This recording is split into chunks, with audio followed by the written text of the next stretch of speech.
Ministro Transporte e Telecomunicação, Miguel Mantelo, se tutela do Ministério Planeamento, Investimento Estratégico, dia processo de tenderização fibra óptica.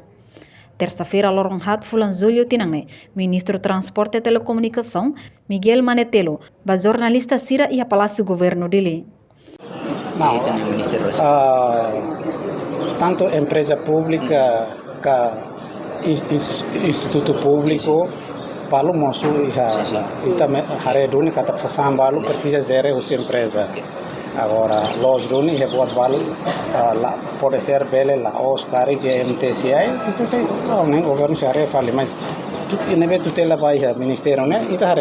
itare mas hawa no daliatan instituto ka empresa sirane mosu kusi kedang governo sira liliwa itare agora sirane be fon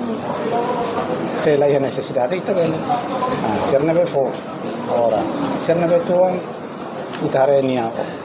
serviço buat sirane precisa melhora também para bele hetan retorno vai estar também ita hari EP ne tambah tu hetang kosong tambah cofre estado mas ita hari EP itu maka la hetang kosong itu hari EP ne significa ministério sai taca EP ne be makna não onya OTT MT transporte e comunicação né EP ou IP ser mosu o governo ser o ne quer ne ita melhora tá de podi bele dia kita né Miguel Manetelo reconhece tenderização fibra óptica na importante TVs, também internet la ola dia durante né, então rodada fibra óptica em Timor-Leste, mas sai solução do problema internet e harailarang.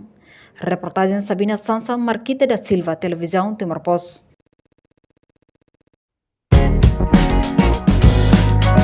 Janela Informação, bem no Roto. A tua informação atual dia Clio, que é tahaluha. Anehan botão subscribe, like,